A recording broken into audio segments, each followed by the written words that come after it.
मार्गण्यं सकलगुणधानं मानरानामधीशं रघुपति प्रिय भक्तं वातजातं नमो कृष्णं नारायणं वन्दे कृष्णं वन्दे व्रजप्रियं कृष्णं द्वैपायनं वन्दे कृष्णं वन्दे कृपासुतं मंगलं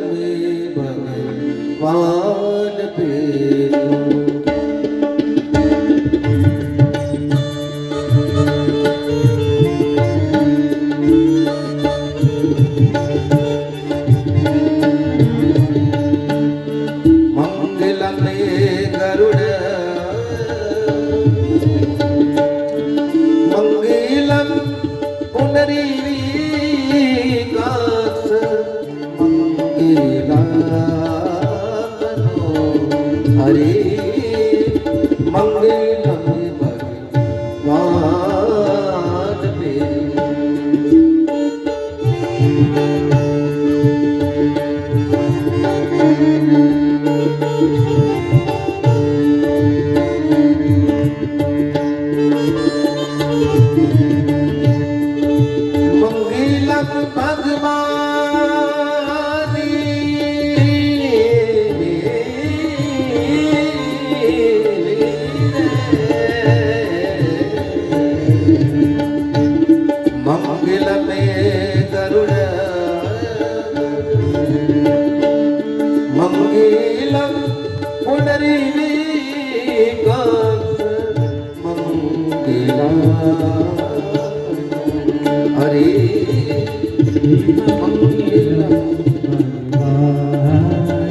विष्णु व्यासाय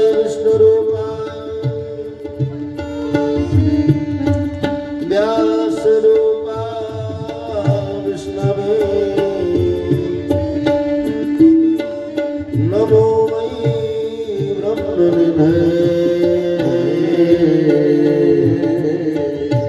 वसिष्ठाय नमो नमः वसिष्ठाय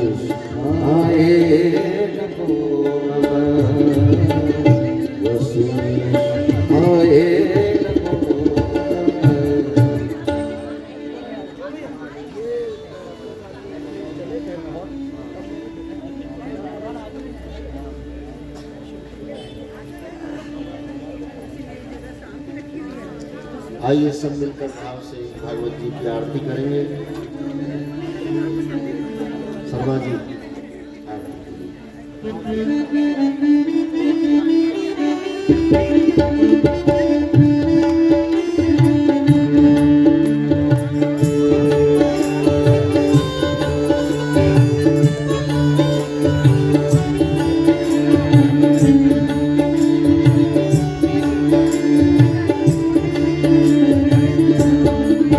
मुरली बजैया आरती कृष्ण कन्हैया मुरली बजैया आरती कृष्ण कन्हैया यशोदा गोमथुरा कन्हैया नंद घर मंगला चारियो कृष्ण तुम यशोदा में छैया श्याम बदल गाओगे यशोदा के छैया श्याम बले लाभ के मैया मन मन गाय छैया की आरती कृष्ण कन्हैया मन मन गाय छैया की आरती कृष्ण कन्हैया की कृष्ण तुम कंसासुर मारो श्याम तुम भूम भार कंसासुर मारो श्याम तुम भूमि भार तारो कृष्ण तुम अर्जुन के प्यारे श्याम हो भक्तन रखवारे कृष्ण तुम अर्जुन के प्यारे श्याम तुम्हें भक्तन रखवारे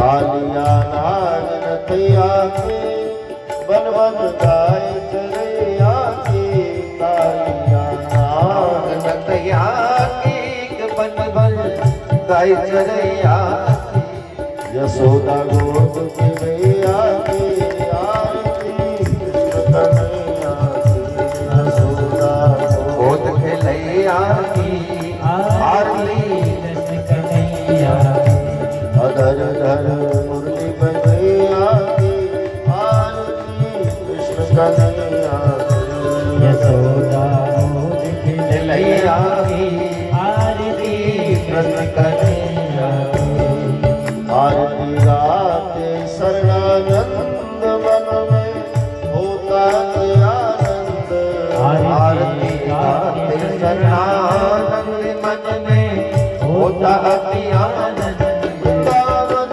दास रचैया की आरती कृष्ण कन्हैया की वृंदावन रास रसैया की आरती कृष्ण कन्हैया की अधर धर मुरली बजैया की आरती कृष्ण कन्हैया की अधर धर मुरली बजैया की आरती कृष्ण कन्हैया की आरती कृष्ण कन्हैया आरती कृष्ण कन्हैया की आरती कृष्ण कन्हैया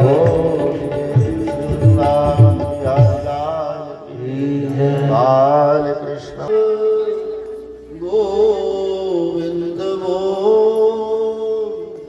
केशव माधव हरि हरि मुकुंद माधव गोविंद केशव माधव गोविंद बोल हरि हरि हरि बोल केशव माधव हरि हरि बोल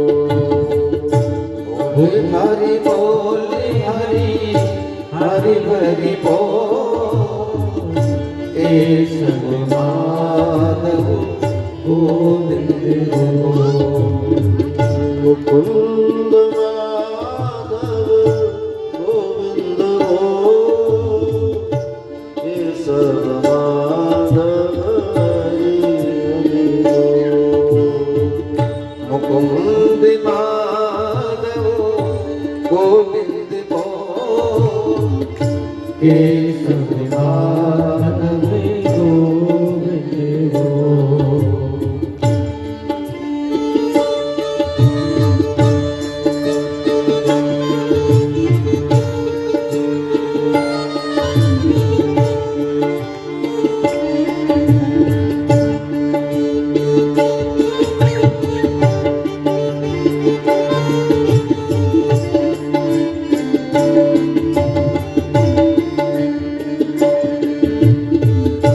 नाम प्रभु का है अति प्यारा नाम प्रभु का हे अति प्यारा नाम प्रभु का है अति प्यारा हे नाम प्रभु का हे अति प्यारा भव से पार उतारनहारा हे भव से पार उतारन मुख में विसरी अमृत घोल बोल हरि हरि हरि बोल मुखी में विसरी अमृत घोल बोल हरि बोल हरि हरि बोल कुंद माधव गोविंद मोह केशव माधव हरि हरि बोल मुकुंद माधव गोविंद केशव माधव गोविंद गो। राधे राधे राधे राधे राधे राधे बोल बरसाने की गलियां दो। राधे राधे राधे राधे राधे राधे बोल बरसाने की गलियां दो। राधे राधे राधे राधे राधे राधे बोल वृंदावन की गलियां दो। राधे राधे राधे राधे राधे राधे बोल बरसाने की गलियां दो।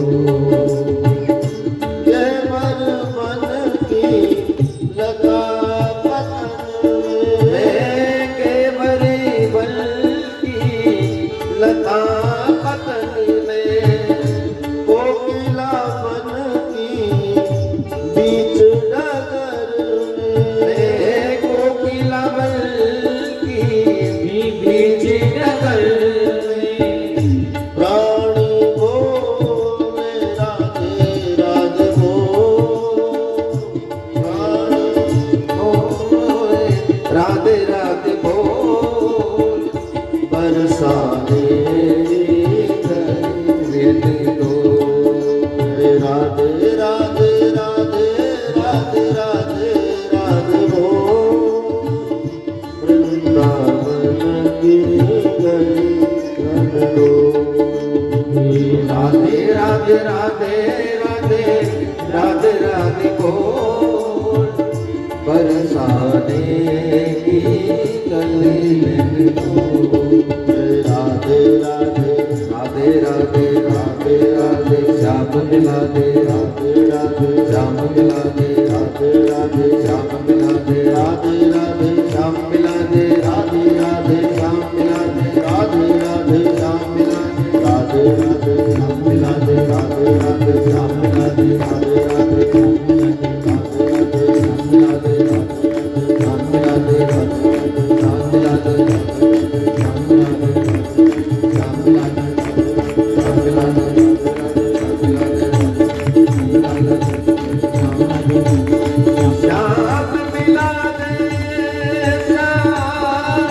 मिला दे श्याम मिला दे श्याम मिला दे श्याम मिला दे श्याम मिला दे श्याम मिला दे।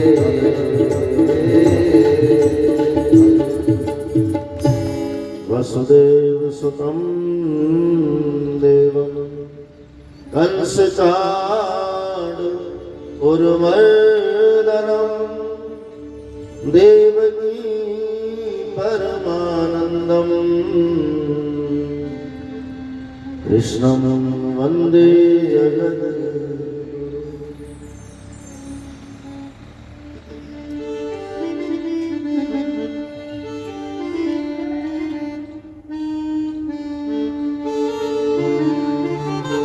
जनक सुता जग जनन जानकी अतिशय प्रिय करुणा निदान की ताके जुगपद कमल मनावो। दास कृपा निर्बल मति पान महावीर बिनवो अनुमाना राम जासु जस आप बखाना। राम जासु सुजसा प्रणवो पवन कुमार हलवन पावक ज्ञान घन जासुर दयागा बसरा सर चाप धर बसरा राम सर चाप। गोरी हनुमान जी महाराज की जय श्री सुखदेव जी महाराज की संत समाज की देवी मैया की जय जय श्री राधे जय जय श्री राधे जय जय श्री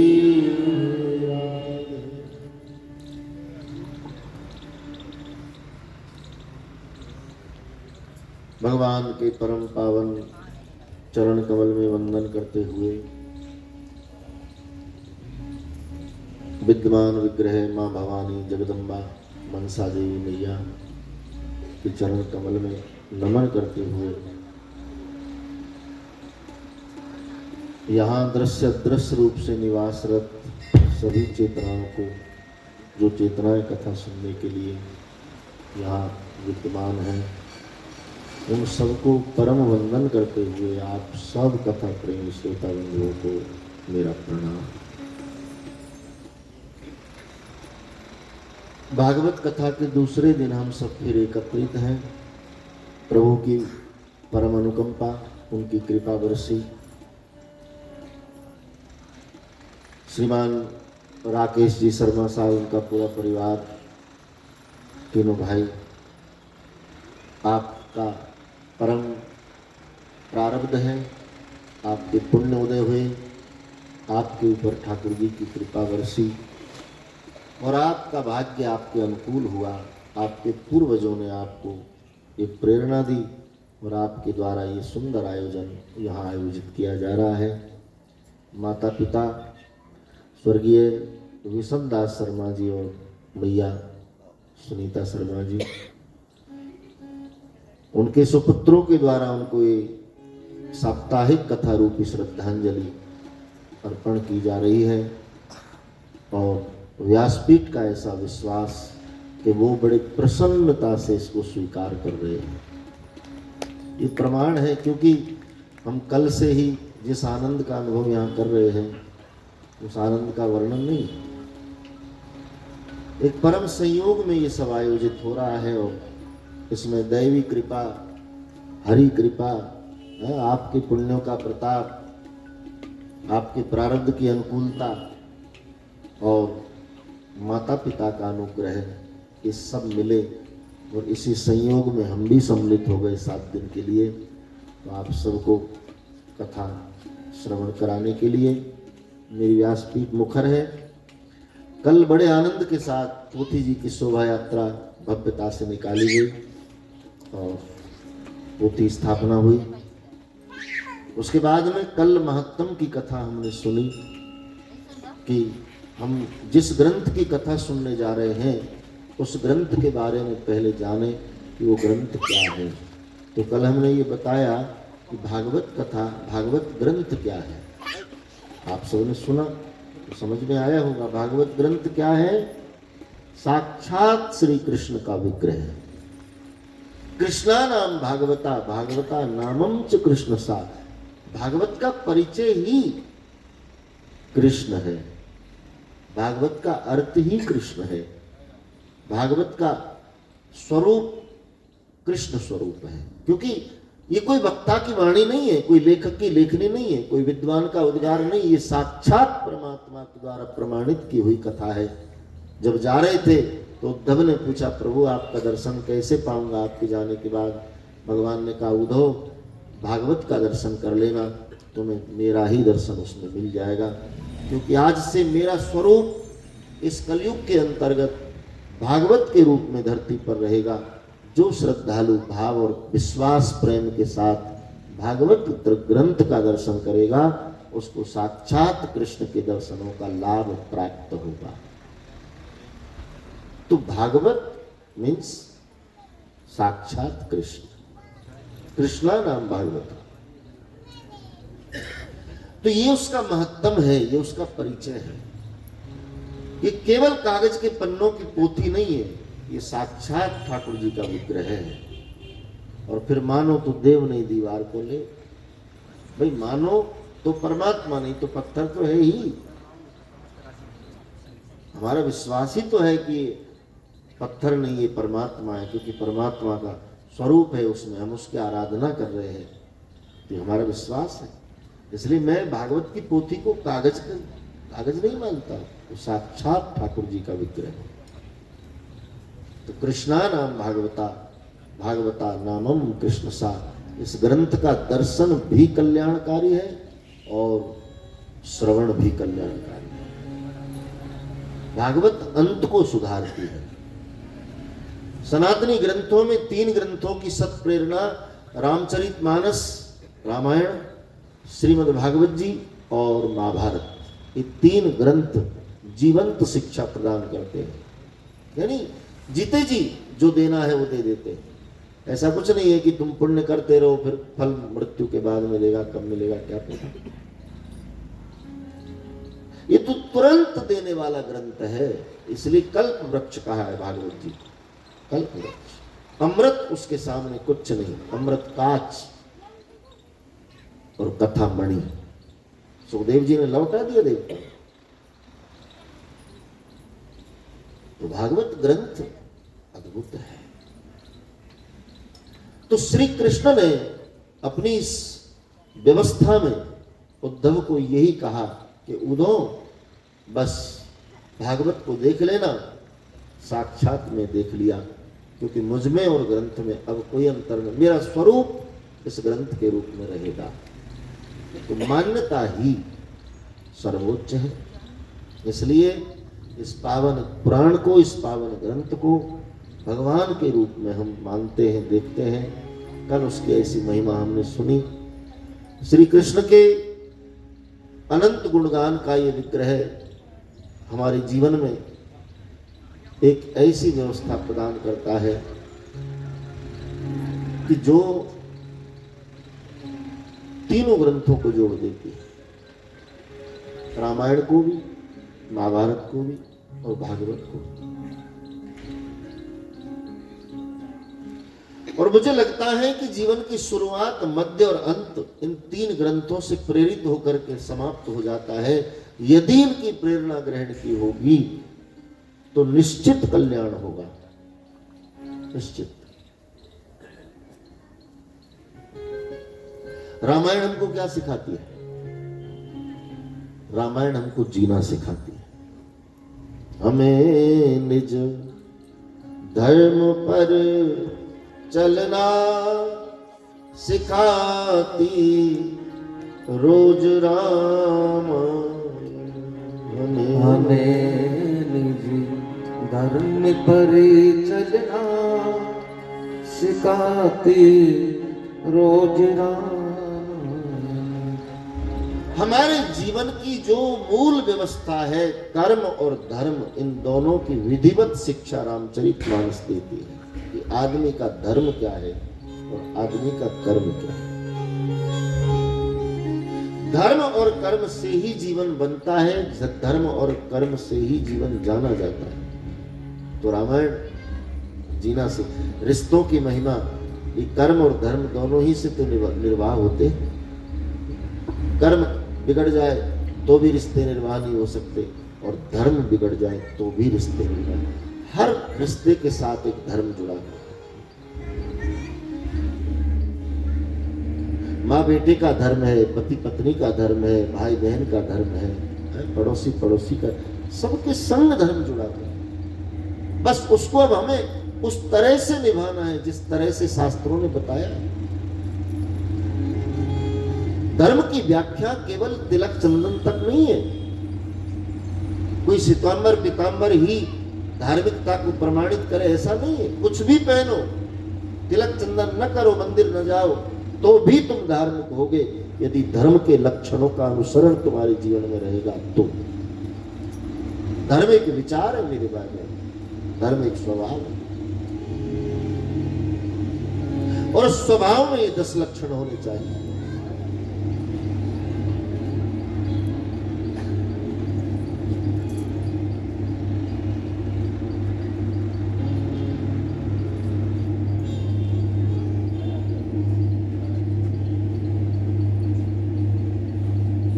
महाभारत रामायण जीना सिखाती है, महाभारत क्या सिखाती है? महाभारत लड़ना सिखाती है। अब लगा लो, लड़ाई भी जीवन का एक अहम हिस्सा है। कहाँ लड़ाई नहीं होती और किसमें लड़ाई नहीं होती, सोचो। सब में जहां प्यार है वहां तकरार जरूर है, जरूर है। लाख प्रेम हो पति पत्नी का, लेकिन 2 दिन में, 5 दिन में, 7 दिन में थोड़ी नोक झोंक हो ही जाती है। थोड़ी बात पर सुबह से शाम तक का इधर उधर हो जाता है। महात्मा लोग तो विनोद में कहते हैं कि प्रेम पुराना न पड़ जाए, इसलिए भी थोड़ी तकरार जरूरी है। प्रेम में चलता रहे और चलता ही रहेगा तो पुराना होगा, इसलिए थोड़ी नोकझोंक हो जाए। प्यार की लड़ाई, वैर की लड़ाई नहीं, राग द्वेष की लड़ाई नहीं, नफरत की लड़ाई नहीं, प्यार की लड़ाई। प्रेम में पुनः नूतनता आ जाती है, नयापन आ जाता है। तो लड़ाई महाभारत सिखाती है। महाभारत ये नहीं कहती कि लड़ो, लेकिन महाभारत ये कहती है कि लड़ रहे हो तो कैसे लड़ो। क्योंकि कोई भी लड़ाई को सेना शक्ति शस्त्र के ही बल से नहीं जीता जा सकता। कोई भी लड़ाई को जीतने के लिए सत्य, न्याय और धर्म का होना जरूरी है। सेना शक्ति शस्त्र तो दुर्योधन के पास ढेरों थे, बहुत थे, लेकिन फिर भी क्यों हार गया यार। युधिष्ठिर के पास इतनी व्यवस्था का, वो तो वन प्रवास काट के आया और जहां तहां जैसी व्यवस्था, लेकिन सत्य भरपूर था, धर्म से लड़ रहा था ये आदमी और न्याय की पद्धति को पकड़े हुए थे। इसलिए कोई भी पक्ष कमजोर होते हुए भी युद्ध को जीत लिया। सेना नारायणी लेकर गया था दुर्योधन, लेकिन नारायण को नहीं ले पाया। क्यों? क्योंकि नारायण को वही ले सकता है जिसने सत्य धर्म को स्वीकार किया, सत्य धर्म को समझा।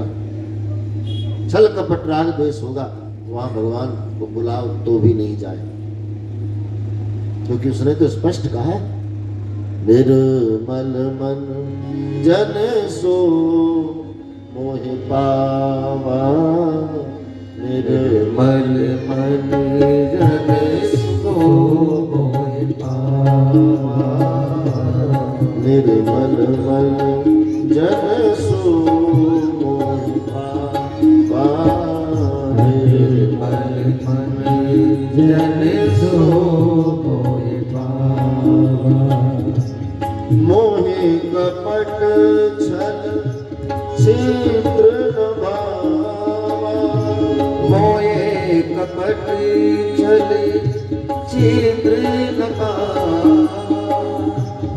निर्मल मन जन सो मोहि पावा, निर्मल मन जन सो मोहि पावा। तो दुर्योधन अन्याय से लड़ा है, युधिष्ठिर न्याय से लड़ा है, और इस जीत को जगत के लिए शिक्षा के रूप में दे दिया कि सत्य की ही विजय होती है, धर्म की ही विजय होती है, न्याय की ही विजय होती है। न्याय कभी अन्याय में नहीं बदल सकती। महाभारत यही कहती है कि जीवन में कभी लड़ाई का प्रसंग आए तो सेना शक्ति शस्त्र पर इतना बल मत देना, ये देखना कि हम लड़ रहे हैं तो सही है, लड़ने लायक बात है, लड़ने जैसी स्थिति है, ये अपने आप से पूछना, तब लड़ना बात। यदि भीतर से जवाब आ जाए कि हाँ ठीक है तो लड़ो, विजय होगी। लेकिन अन्याय से लड़ोगे तो कितने ही शक्तिशाली हो फिर भी हार जाओगे, क्योंकि जीत धर्म की ही होती है।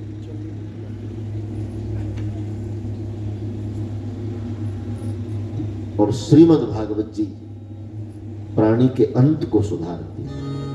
परमात्मा के अंत भला तो सब भला, अंत बुरा तो सब बुरा। महाराज परीक्षित के जीवन में 7 दिन रह गए थे, बस घबराहट होने लगी कि 7 दिन में कैसे होगा, क्या होगा, इतनी लंबी रास्ता, इतनी दूर मंजिल में कैसे पाऊंगा। घबराने लगा, परमात्मा को पुकार करने लगा। लेकिन जब निष्ठा सच्ची थी, चाह सच्ची थी और वाकई भवतरण की युक्ति खोज रहा था भीतर से, तो परमात्मा ने दे दी। सुखदेव जैसा ब्रह्मनिष्ठ गुरु मिला और कह दिया, राजन चिंता न कर, तेरे 7 दिन में ये सबको सुधार दूं। और 7 दिन कथा सुनाई, महाराज को मोक्ष हो गया, जन्म भी सुधर गया, मरण भी सुधर गया। तो भागवत अंत को सुधारती है, रामायण जीवन को सुधारती है, महाभारत विवाद और फसाद को सुधारती है और भागवत अंत को सुधारती है। हमारे सनातनी ग्रंथों की ये महिमा है। ऐसे ऐसे परम ग्रंथ हमारे हैं, पास हैं।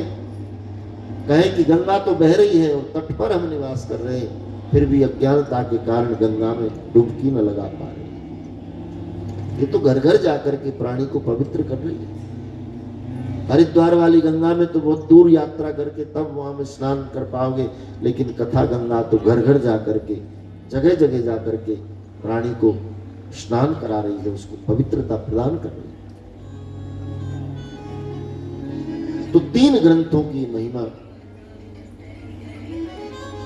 हमारी समझ में आती है। श्रीमद् भागवत जी परम प्रधान है। 4 वेद, 6 शास्त्र, 18 पुराणों का सार है और पंचम वेद है। वेद 4 हैं लेकिन भागवत जी 5वां वेद है। क्यों? कि वो साक्षात ठाकुर का विग्रह है।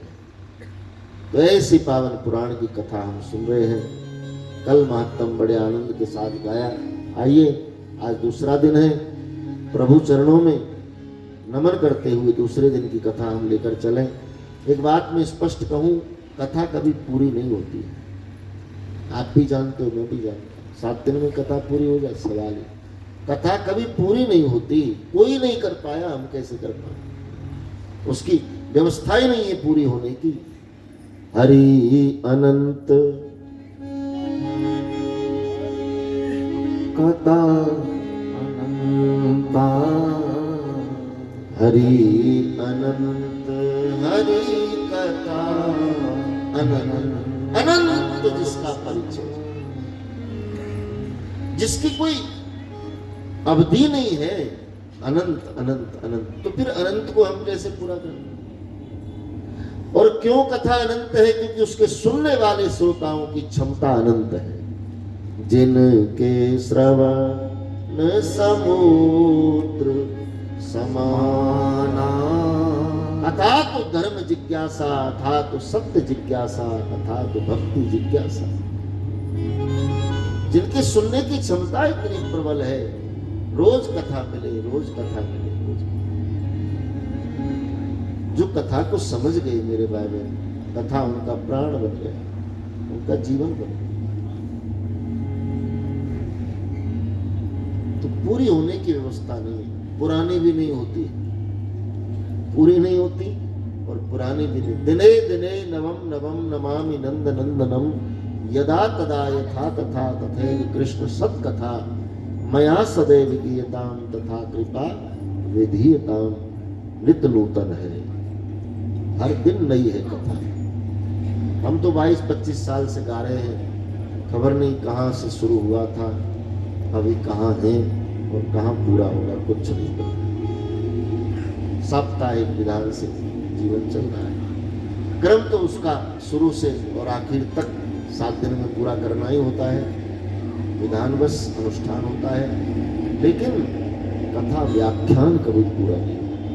कितना रह जाता है बाप, बहुत कुछ कहने का मन होता है लेकिन समय पूरा हो जाता है, क्या करें। तो 7 दिन पूरे होते हैं, बस कथा कभी पूरी नहीं होती। और मालूम है कथा के 7 दिन क्यों रखे हैं?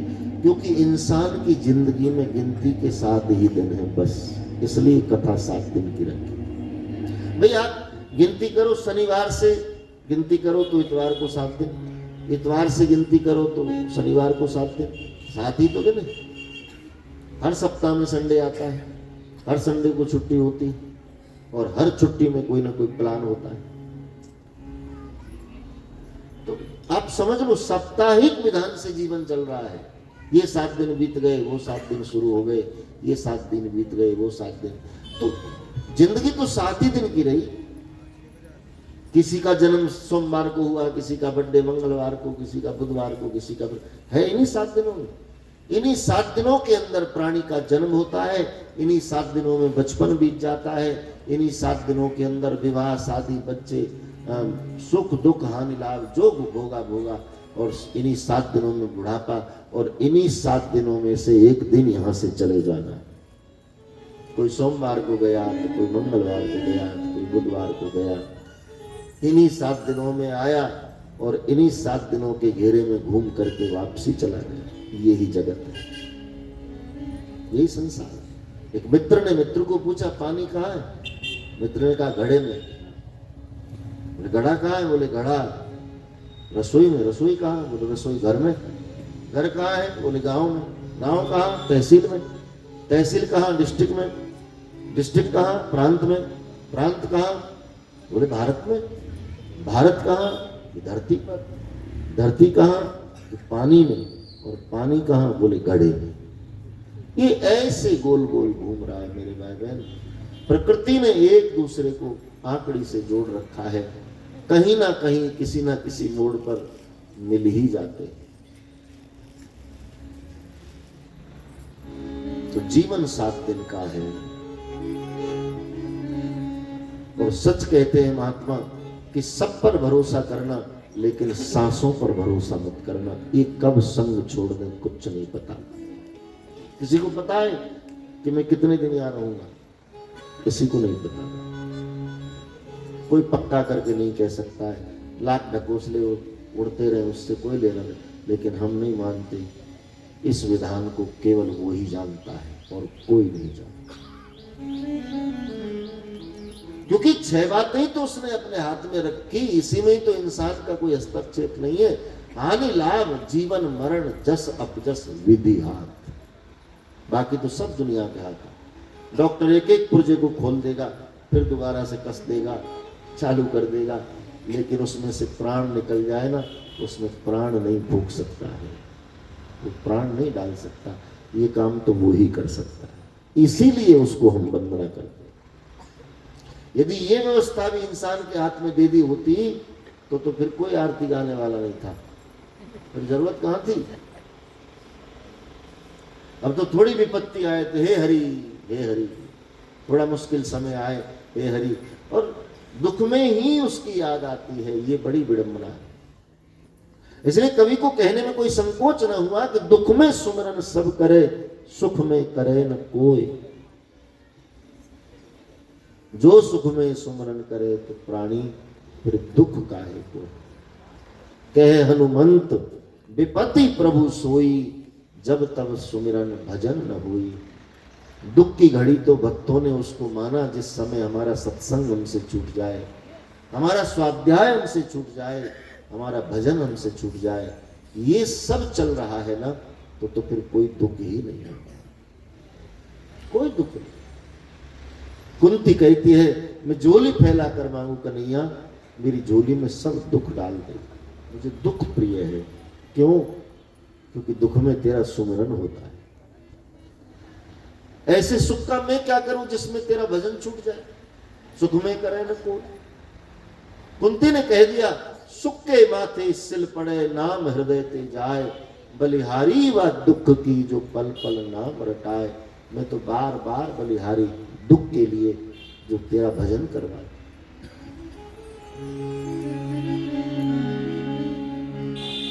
इंसानी जीवन में ये परिक्रमा चलती रहती है, कभी हानि, कभी लाभ, कभी सुख, कभी दुख, कभी संयोग, कभी वियोग, कभी जीवन, कभी मरण। ये प्रकृति है मेरे भाई बहन, इसको कोई नहीं बदल सकता। ये इंसान के हाथ में नहीं। तो जिंदगी 7 दिन की है बस, और ये 7 दिन कब पूरे हो जाएंगे इसका पक्का नहीं। तो करें क्या? बोले 7 दिन कथा सुनो। होगा तो 7 दिन के अंदर ही ना, तो कोई भी दिन होगा उसी दिन आनंद हो जाएगा। हम तो 7 दिन सत्संग कर रहे हैं, 7 दिन स्वाध्याय कर रहे हैं, 7 दिन कथा सुन रहे हैं। और मैं तो आग्रह करूं श्रोताओं को, जो महात्माओं से मैंने सुना और सीखा कि प्रत्येक प्राणी को पूरा दिन जी लेने के बाद जब फ्री हो जाए सब काम से, तब थोड़ी देर एकांत में बैठ करके उसको पूरे दिन का हिसाब करना चाहिए कि आज मैंने क्या क्या किया है। यदि इस तरह से सिस्टम हमारा रहे ना, तो सच में पाप समाप्त ही हो जाए। क्योंकि अपनी खोज ही विकार और पापों की निवृत्ति है। हमारी हमारी फितरत ऐसी बन चुकी, हमारा नेचर ऐसा बन चुका है कि हम दूसरों में ही दोष देखते रहते हैं, अपने में कभी झांकते ही नहीं कि हम क्या है। लेकिन एक महापुरुष कबीर बाबा, उसने कहा कि बुरा जो देखन में गया तो बुरा न मिलिया कोई, और मैंने मेरे भीतर झांक लिया तो मुझसे बुरा न। खोज करो मेरे भाई बहन, 24 घंटे में, ज्यादा नहीं, केवल 24 मिनट ईमानदारी से एकांत में बैठकर अपने आप को दो,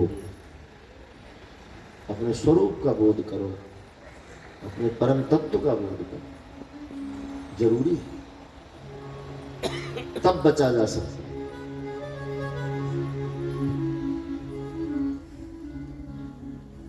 अब देखेंगे ही नहीं और चले जा रहे हैं, चले जा रहे हैं, चले जा रहे हैं, तो कितने डूब जाओगे, क्या करोगे। वहां तो सबको स्वीकार है, वहां तो सबको स्वीकार है, लेकिन हम तो थोड़ा दायरा दें, बोध करें। और इसलिए जरूरी है क्योंकि 7 दिन कब पूरे हो जाएंगे ये कुछ नहीं पता।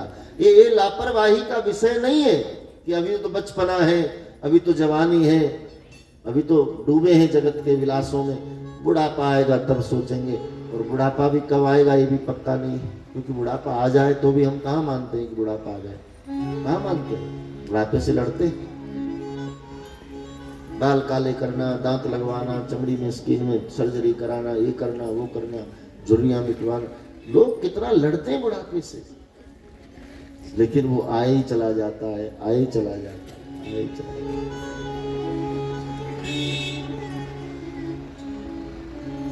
कवि कहता है, क्या भरोसा है इस जिंदगी का, क्या भरोसा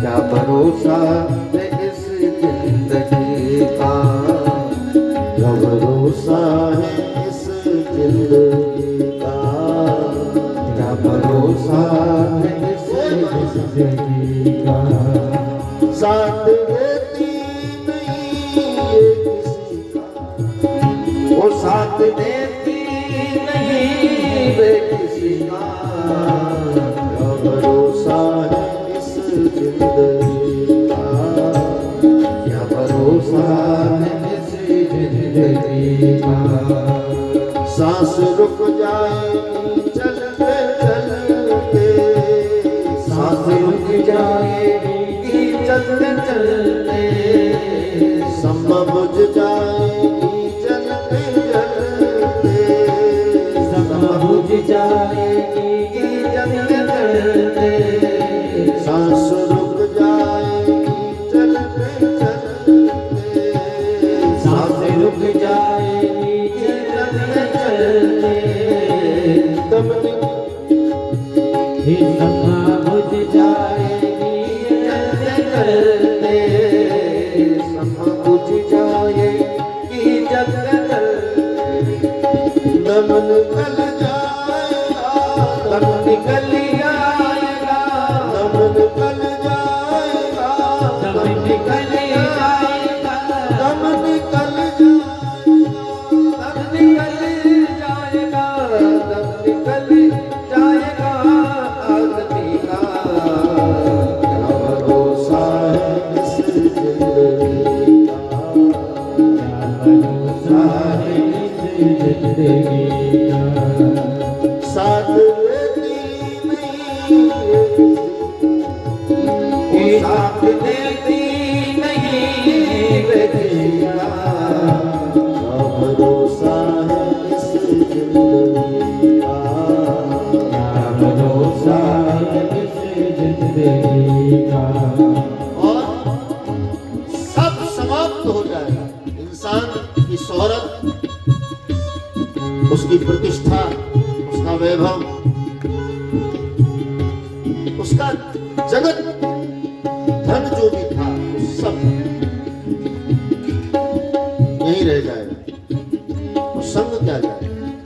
और ऋषि कहे जीवान धर्म गेह गच्छति, धन रह गया तिजोरियों में, सगे संबंधी रह गए शमशान तक, वहां से आगे की यात्रा बोले तेरे सत्कर्म, तेरे पुण्य कर्म अब किए हैं तो जाएंगे ना, किए ही नहीं तो, क्योंकि हम तो पेंडिंग में डालते रहे। अभी बचपना है, अभी जवानी है, बुढ़ापा आएगा तब सोचेंगे, और बुढ़ापा कब आएगा ये पता नहीं, क्योंकि वो तब मानेंगे बुढ़ापा जब कान सुनना बंद कर दे, आंख देखना बंद कर दे, हाथ पांव चलना बंद कर दे। फिर आप खुद को नहीं संभाल पाओगे तो साधना को कैसे करोगे? भोगों की उम्र जवानी है तो भजन की उम्र भी जवानी है। शुद्ध हो, शुरू हो जाओ। ये पेंडिंग जैसा विषय नहीं। दुनिया तो चल रही थी मेरे भाई बहन, चल रही है और चलती रहेगी। हमारा तो कुछ दिन के लिए यहाँ रोल है, वो पूरा हो जाएगा, हम लुप्त हो जाएंगे। हम रहे ना मोहब्बत रहेगी, हम रहे ना मोहब्बत रहेगी, हम रहे ना मोहब्बत रहेगी, हम रहे ना मोहब्बत रहेगी। दास्तां अपनी दुनिया सुनी करेगी, दास्तां अपनी दुनिया सुनेगी।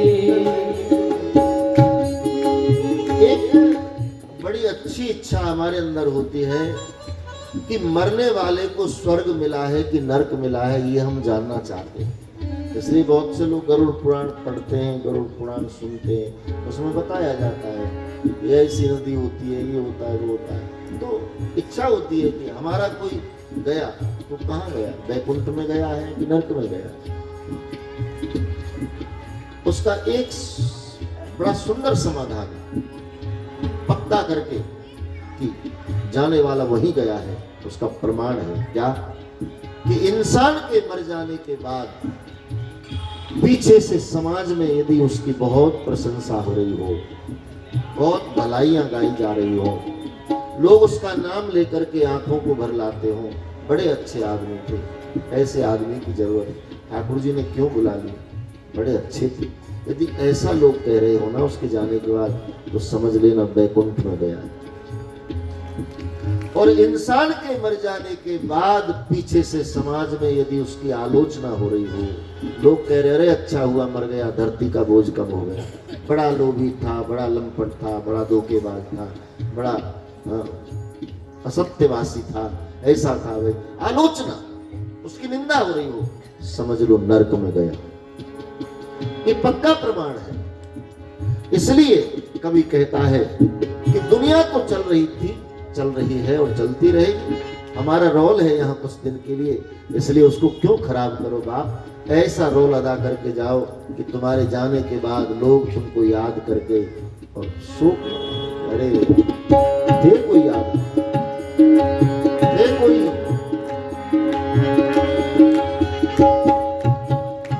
हम रहे ना मोहब्बत रहेगी, हम रहे ना मोहब्बत रहेगी। दास्तां अपनी दुनिया कहेगी, कहेगी, दास्तां अपनी दुनिया कहेगी। नाम रह जाएगा, नाम रह जाएगा, नाम रह जाएगा, नाम रह जाएगा, नाम ओ नाम रह जाएगा। आदमी का क्या भरोसा किस जिंदगी का, क्या भरोसा किस जिंदगी का। साथ देती नहीं ये किसी, ओ साथ देती नहीं है किसी का, भरोसा किस जिंदगी का। साथ देती नहीं है किसी का। तो 7 दिन इसलिए महत्वपूर्ण है, 7 दिन कि हमारी जिंदगी 7 दिन की है बस। अब ये 7 दिन कितने बढ़ जाए ये हरि के ऊपर, ये वो जाने, हमको उसकी चिंता नहीं करनी चाहिए। तो कथा के 7 दिन इसीलिए रखे हैं कि जीवन 7 दिन का है, 7 दिन जी लो। ये ठाकुर जी के साथ में साधक का परम एंजॉय होता है सत्संग के द्वारा। पूजा पाठ तो मैंने कल भी बताया, पूजा पाठ केवल हमको जोड़े रखेगा, जानकारी नहीं होने देगा। जानकारी यदि करनी है तो कथा सुननी पड़ेगी, कथा से ही पता चलेगा कि ठाकुर जी कैसे हैं। तो 7 दिन में कथा पूरी होगी नहीं तो कैसे करें? तो महत्वपूर्ण कुछ ग्रंथों का आश्रय करके और 7 दिन में कल्याणकारी कथा की स्थापना करके श्री व्यास जी महाराज ने 4 वेदों का सार लिया, 6 शास्त्रों का सार लिया, 18 पुराणों का सार लिया और सबका निचोड़ लेकर के ये साप्ताहिक कथा में रख दिया है, जिसको भागवत सप्ताह की कथा कहते हैं। तो 7 दिन में कुछ कल्याणकारी सूत्र ही हमको मिल पाते हैं। कल हमने महात्म सुना, आज दूसरे दिन की कथा में महाभारत ग्रंथ को उठाया। महाभारत क्यों? बोले यहाँ कोई लड़ाई झगड़े की बात है? बोले नहीं। तो बोले महाभारत भी हमारे जीवन में एक अहम भूमिका निभाती है। बहुत सी जानकारियां हमको महाभारत से मिली। महाभारत की कथा आप यदि ठीक से पढ़ो ना तो जीवन में सच्ची नीति सीख जाओगे, नीति अनीति का भेद सीख जाओगे और नीति अनीति का परिणाम पता चल जाएगा कि नीति अनीति का फल क्या है। प्रत्यक्ष एक जीवंत फल हमको महाभारत के उसमें देखने को मिलता है। ये धर्म की लड़ाई थी, कौरव पांडवों की लड़ाई, ये न्याय और अन्याय की लड़ाई थी, सत्य और असत्य की लड़ाई। और आप सब जानते हो कि जीत धर्म की ही हुई है। क्यों? क्योंकि धर्म के पक्ष में परमात्मा सदैव रहते हैं। उनके आने का हेतु ही केवल ये होता है, यदा यदा ही धर्मस्य ग्लानिर्भवति भारते अभ्युत्थानम अधर्मस्य तदात्मानं सृजाम्यहम् परित्राणाय साधूनां और विनाशाय च दुष्कृतां। उनका हेतु ये होता है। तो उनकी उपस्थिति में भला धर्म की हार हो जाए, कैसे हो सकता है?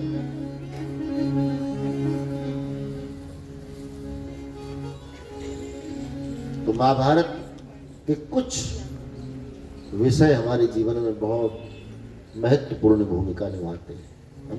हमको नीति महाभारत से ही मिलती है। चाहे राजनीति ले लो, चाहे लोक नीति ले लो, कूटनीति ले लो, और चाहे सदनीति ले लो, सब महाभारत से मिलती है। और 2 आदमियों के जीवन चरित्र पर प्रकाश डाला है मेरे भाई ने, दुर्योधन और युधिष्ठिर।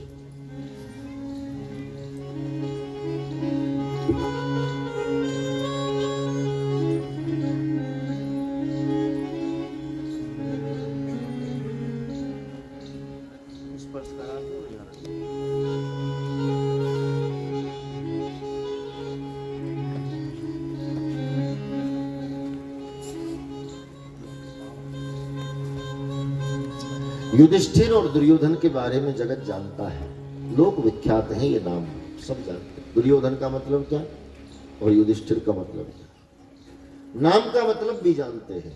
दुर्योधन अर्थात धन, युधिष्ठिर अर्थात धर्म। एक धननिष्ठ है, एक धर्मनिष्ठ है। एक धन के लिए जीता है, एक धर्म के लिए जीता है। एक की समझ में धन ही सब कुछ है और एक की समझ में धर्म ही सब कुछ है। आप अंतर सोच लीजिए बात। कई लोग जीवन में धन को सब कुछ मानते हैं। आप गौर करो, क्या धन सब कुछ है? नहीं, सब कुछ नहीं।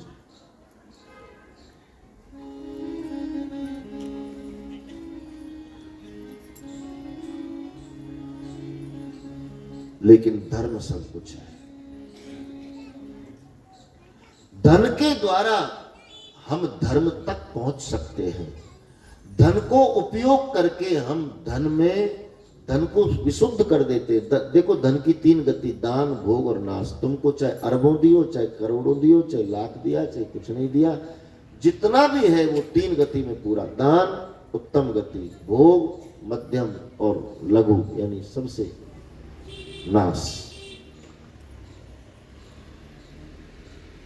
तो धन के द्वारा हम धर्म कार्य कर सकते हैं। अब धन है तो सुंदर व्यवस्थाओं में हम धर्म कार्य कर रहे हैं। फिर जिसके पास जैसी धन की व्यवस्था हो उस व्यवस्था में कर, लेकिन धन चाहिए तो, इसलिए धन को कुछ माना है, कुछ, सब कुछ नहीं, लेकिन धर्म सब कुछ है।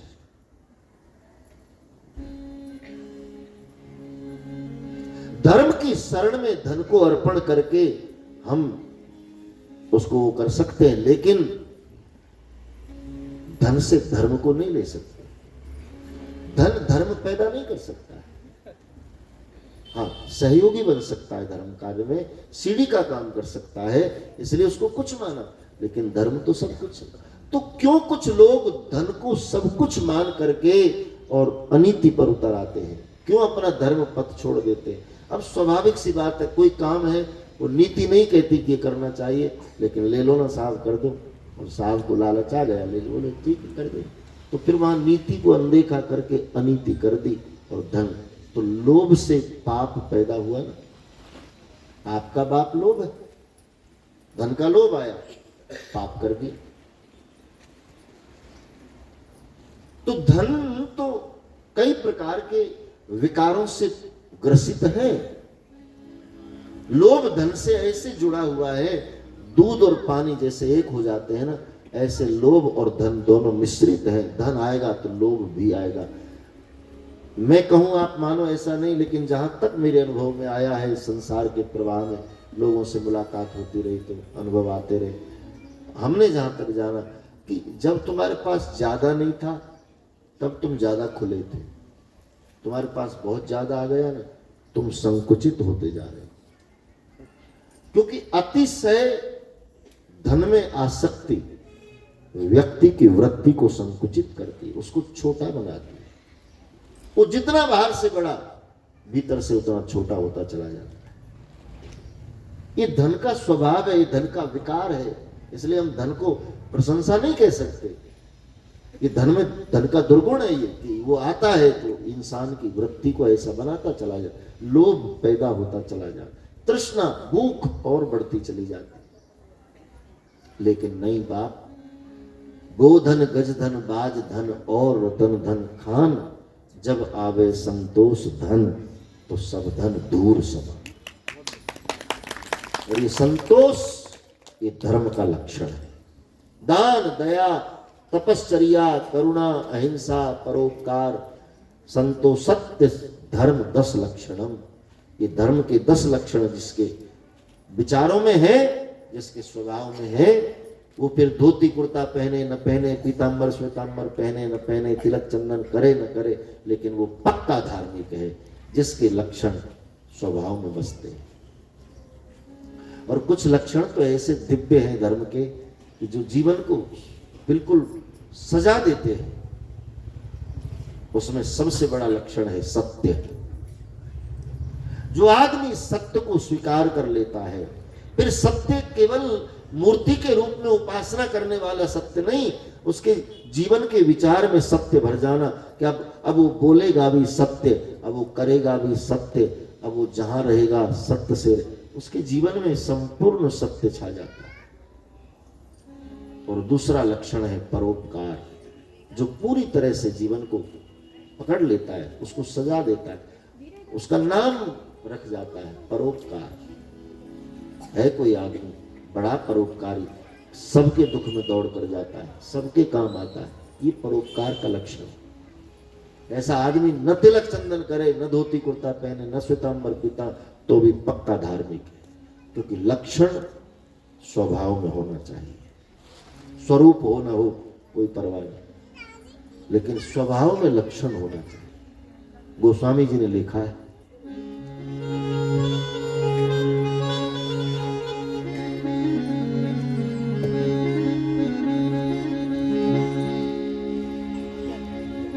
धर्म न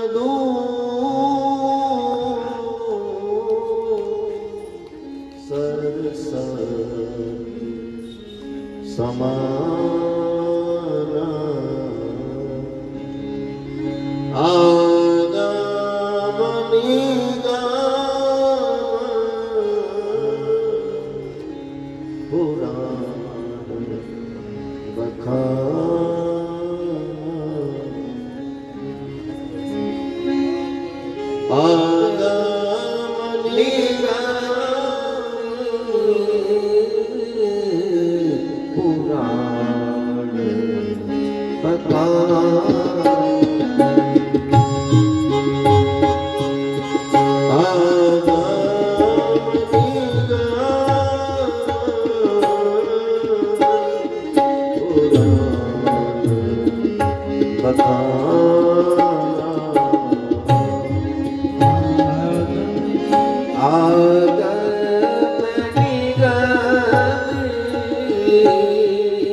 परोपकार हो और सत्य हो।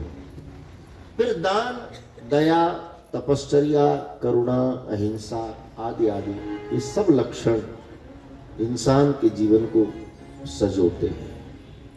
जीवन का श्रृंगार धर्म के लक्षणों से होता है। जीवन को विभूषण धर्म के लक्षणों के अनुसार मिलता है। जिस प्राणी में जो लक्षण होता है उसको वैसा ही विभूषण मिल जाता है। समाज में उसको उसी प्रकार से देखा जाता है, उसी तरह से पुकारा जाता है।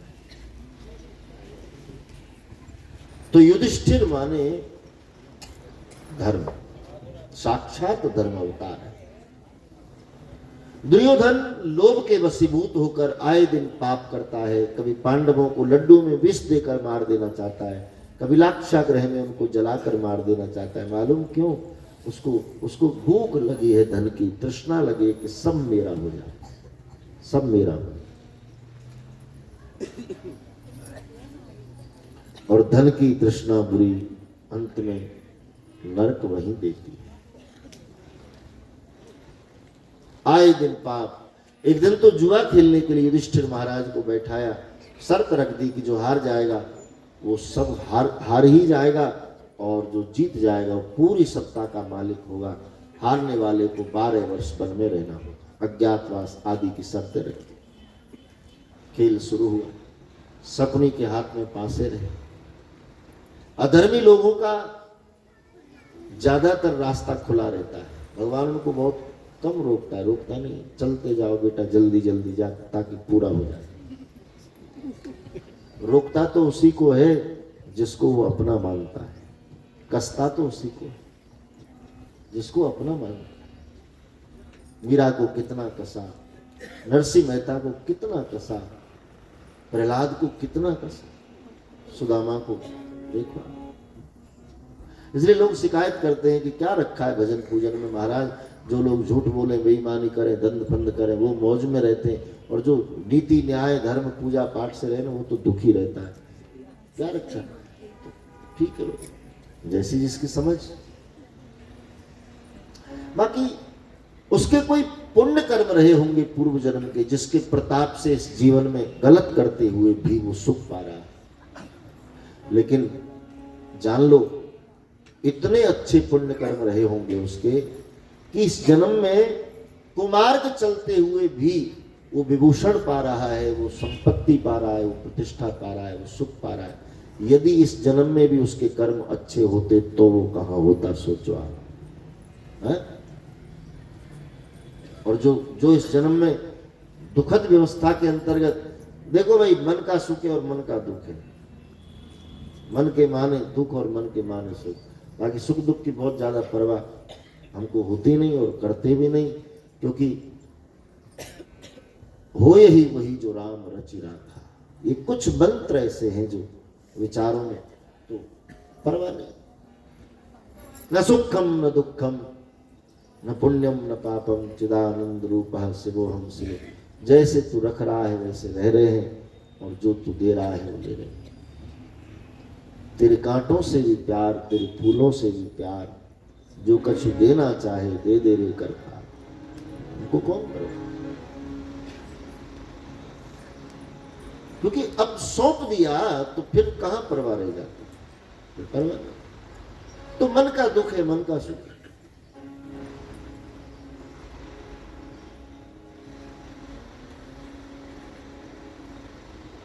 थोड़ी देर का विषय है बाप, बहुत ज्यादा नहीं है। ये सब भ्रम दूर हो जाते हैं धीरे धीरे, सुख का भी दुख का भी सब भ्रम दूर हो जाते हैं।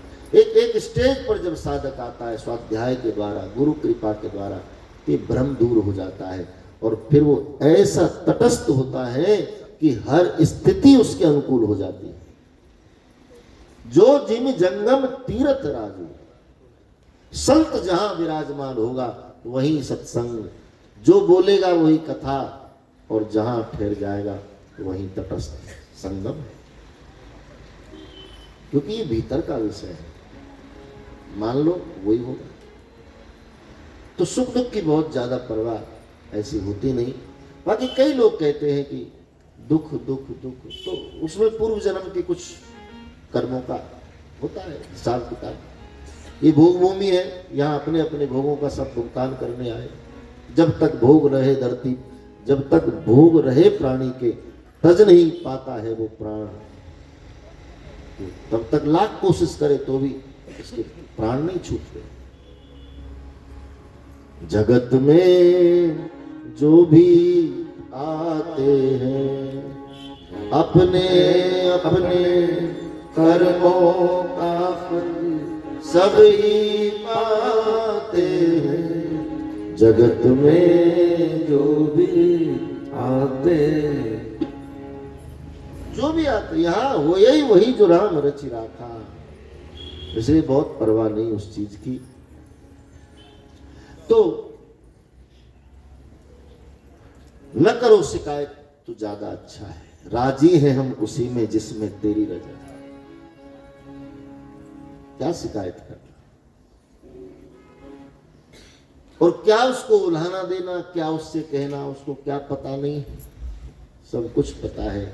यदि हम उसके हैं और वो हमारा है तो उसने वचन दिया है, कौन्ते प्रति जानी ही न मे भक्ता प्रणश्यति। मैं मेरे भक्त का कभी पतन नहीं होने दूंगा। क्यों? कि मैं उसके संग रहता। हाँ, थोड़ा कष्ट मिल जाए बात और, उसमें वो भी व्यवधान नहीं करते, लेकिन पतन नहीं हो सकता है। रामायण में संकेत बड़ा, जिमी बालक राखई महतारी। एक माँ जैसे अपने बच्चे का ख्याल रखती है, ऐसे परमात्मा अपने भक्त का ख्याल रखता है। तो फिर कहां परवाह का विषय। इसलिए शिकायत छोड़ो।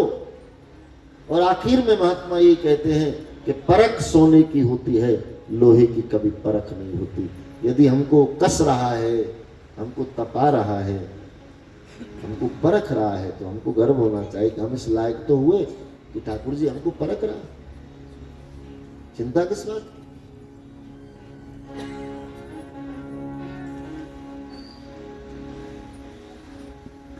तो धर्म के पथ पर, न्याय के पथ पर, भक्ति के पथ पर थोड़ी वेदना होती है, कष्ट सहने पड़ते हैं, क्योंकि रास्ता सरल नहीं है। सरल होता तो सब चल देते। क्यों चंद नाम ही लिए जाते हैं,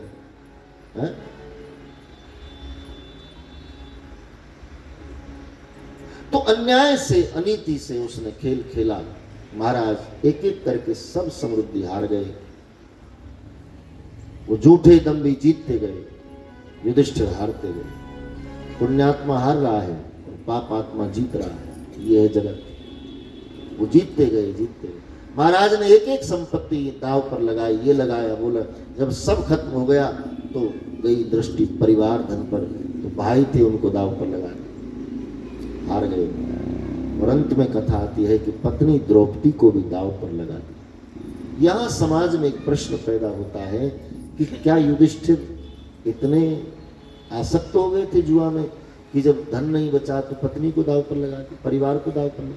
इतने बड़े जुआरी थे? महात्मा के नहीं, वो जुआरी नहीं थे, बल्कि जगत को जुआ की जानकारी देने के लिए ही जुआ उन्होंने खेला। भाई ठाकुर जी ने जब जब अवतार लिया है तो लीला करके ही तो समाज को सिखाया है, लीला करके ही तो संसार को बताया है। रावण मारना मुश्किल नहीं था राम के लिए, कहीं से भी मार देते, फिर इतना सब करने की क्या जरूरत पड़ी? लेकिन लीला से वो समाज को प्रेरित करते हैं, संसार को सिखाते हैं। युधिष्ठिर महाराज को आज मौका लगा तो जुआ की जानकारी दे दी दुनिया को कि जुआ ऐसा होता है, इसलिए सावधान, जुआ मत खेलना। क्योंकि हर स्त्री द्रौपदी नहीं, हर व्यक्ति युधिष्ठिर नहीं, हर युग द्वापर नहीं, हर व्यवस्था ऐसी। वहां तो सब तय था, इसलिए हो रहा है, लेकिन हम उसकी नकल करते हैं। कई लोग नकल करते हैं, अरे कन्हैया ने चोरी कर ली तो हमें क्या पाप है, हम भी चोरी कर लेते हैं। कन्हैया ने तो माखन चुराया, तुम सोना चांदी चुरा रहे हो, है? चैन चुरा रहे हो, चप्पल चुरा रहे हो, ये चुरा रहे हो। पकड़े जाए तो कन्हैया ने भी तो चोरी की। नकल मत करो आप, वहां सब संयोग से हो रहा है और यहां सब तुम्हारी एक निकृष्ट वृत्ति के कारण होगा। उसको निकृष्ट बिल्कुल नीचा ही कह सकते हैं, बिल्कुल नीचा। तो युधिष्ठिर कोई सामान्य प्राणी नहीं, उनकी पहुंच है, वो सामर्थ्य लिए बैठे, इसलिए वो कुछ भी कर सकते। वो कुछ भी करे फिर भी उसको दोष नहीं। अग्नि सब जला दे, कोई अग्नि को दोष नहीं दे सकता। जल सब कुछ डुबा दे, कोई उसको दोष क्यों? वो सामर्थ्य लेकर। गोस्वामी जी कहते हैं, समरथ कहूं नहीं दोष गोसाई, समरथ कहूं नहीं दोष गोसाई, समरथ कहूं नहीं दोष गोसाई, समरथ कहूं नहीं दोष गोसाई। रवि पावक सुर तरु नाई, रवि पावक सुर तरु नाई, रवि पावक सुर तरु नाई, रवि पावक सुर तरु समरथ कहूं नहीं दोष गोसाई, समरथ कहूं नहीं दोष गोसाई। तो सामर्थ्यवान को कोई दोष नहीं होता, वो जो भी करेगा उसको कोई दोष नहीं होता, क्योंकि वो विधान है, वो सब विधिवत व्यवस्था के अनुसार कर रहे हैं, वो पहले तय है सब। लेकिन तुम निकृष्ट वृत्ति के वशीभूत होकर के नकल करते हो, वो गलत है। हार गए महाराज सब कुछ, दुर्योधन जीत गया। दुशासन को आदेश दिया कि पांचाली को ले आओ सभा में, और भरी सभा में द्रौपदी के लिए आदेश दे दिया है दुशासन को कि उसकी देह से वस्त्र विलक कर दिया जाए। आहा, संभावित कहूं अपजस लाहू, मरण कोट सम दारुण।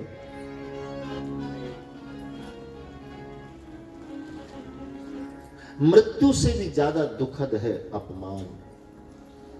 मृत्यु से भी ज्यादा मरने का इतना कष्ट शायद न हो जितना आदमी को अपमान का कष्ट होता है, कहीं अपमान हो जाए।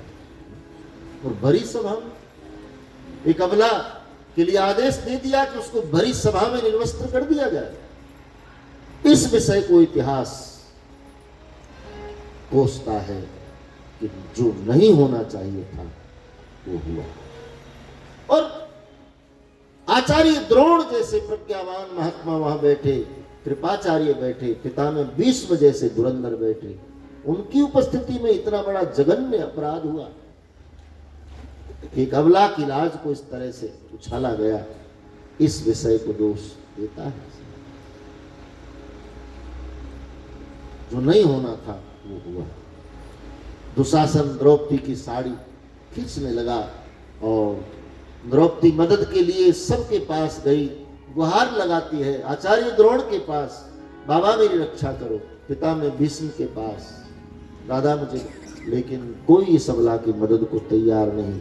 सबकी गर्दन लटकी है और दुर्योधन मनमानी कर रहा है, कोई इसको रोकने वाला, उस पर अंकुश नहीं था। ये सबसे बड़ा पाप लगा है कौरवों, सबसे बड़ा पाप। जब बढ़ने लग जाता है ना मेरे भाई बहन, तो मृत्यु उतनी निकट आने लग जाती। जिस दिन विभीषण को लात मारी रावण की मृत्यु उसी दिन तय हो गई थी, तो उसको मरना है। पाप जब बहुत अतिशय होने लगता है तो ये छोटा पाप है। जब आचार्य द्रोण के पास भी मदद न मिली, पितामह भीष्म के पास भी न मिली, तब द्रौपदी को एकदम सुधाई कि अरे मेरी मति को क्या हो गया जो भिखारियों से भीख मांग रही, दाता तो मेरा हरि है। और बस अब कर दिया उसके चरणों में समर्पण, हे गोविंद अब लाज मेरी नहीं तेरी जाएगी लाज तिहारी मुरारी, जाएगी लाज मुरारी, जाएगी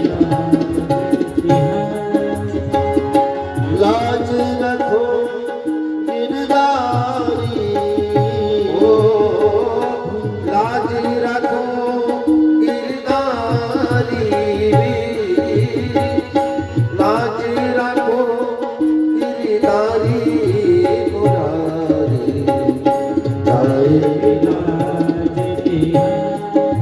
मुरारी, जाएगी लाज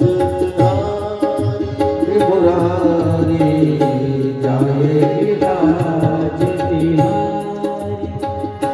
जैसी लाज राखी अर्जुन की, जैसी लाज राखी अर्जुन की, भारत योद्ध मझारी, वो भारत योद्ध मझारी, सारथी बन के तब रखा,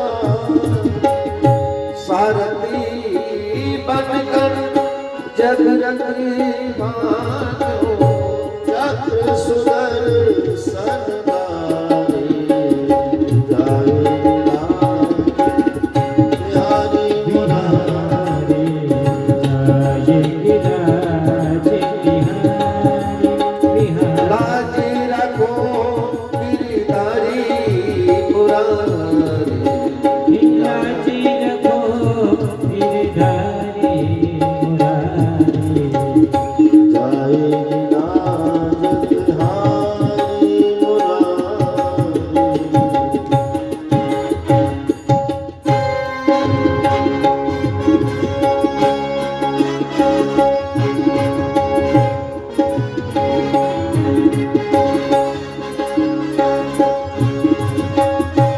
दुष्ट दुशासन बुरी बिचारी, खेचे तनी की सारी,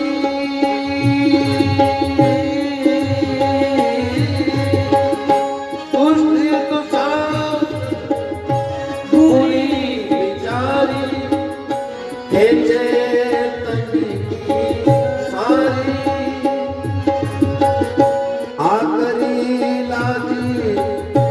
बचाओ मन कोमल आकर चीर बढ़ाओ मन कोमल जाएगी लाज बिहारी तुम्हारी जाएगी लाज बिहारी तुम्हारी जाएगी लाज बिहारी ओ लाज रखो गिरधारी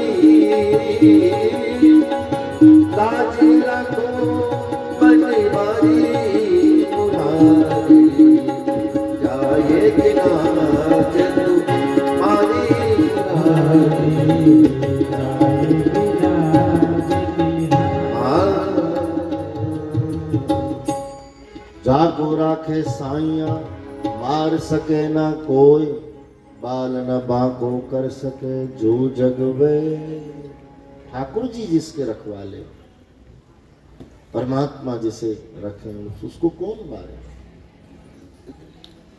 दुशासन जैसा बलवान योद्धा वस्त्र खींचते खींचते खींचते खींचते खींचते कि बेसुध होकर गिर गया। सभा में वस्त्र का ढेर लग गया लेकिन चीर का कोई अंतिम छोर ही न मिला। सोचिए आप, लोग कहे सारी बिच नारी है कि नारी बिच सारी है, यह है क्या? तब भक्तों को कहने में संकोच नहीं हुआ कि ये वस्त्र नहीं है, ये साक्षात भक्त वत्सल है। अरे जरूरत पड़ी राम रूप में आए, जरूरत पड़ी कृष्ण रूप में आए, जरूरत पड़ी नरसिंह रूप में आए, जरूरत पड़ी वाराह रूप में आए, जरूरत पड़ी कछुआ बने, आज जरूरत पड़ी तो भक्त की लाज बचाने हेतु मेरा ठाकुर वस्त्र बन गया। इसलिए वसन रूप भये भगवान, वसन रूप भये भगवान। भगवान ने भक्त की लाज बचाने हेतु वस्त्र रूप ले लिया। कौन्ते प्रति जानी ही नमे भक्ता प्रणश्यति।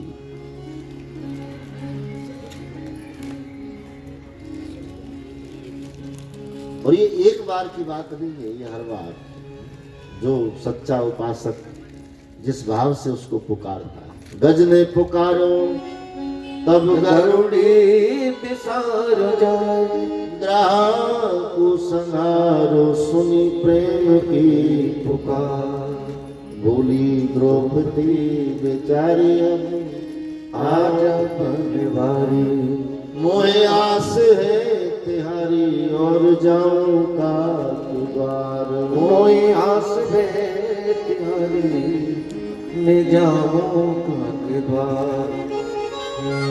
सुनी टेर नाई करी रे हो सुनी तेरी नाई करी देर मैंने तुर कई चीर बढ़ायो बढ़ायो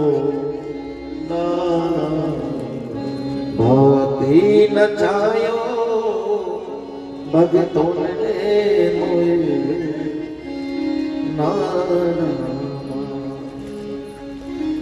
कहूँ शस्त्र नहीं उठाऊं रण छोड़ भाग जाऊं चाहे प्रतिज्ञा निभाऊं भीख मांग मांग।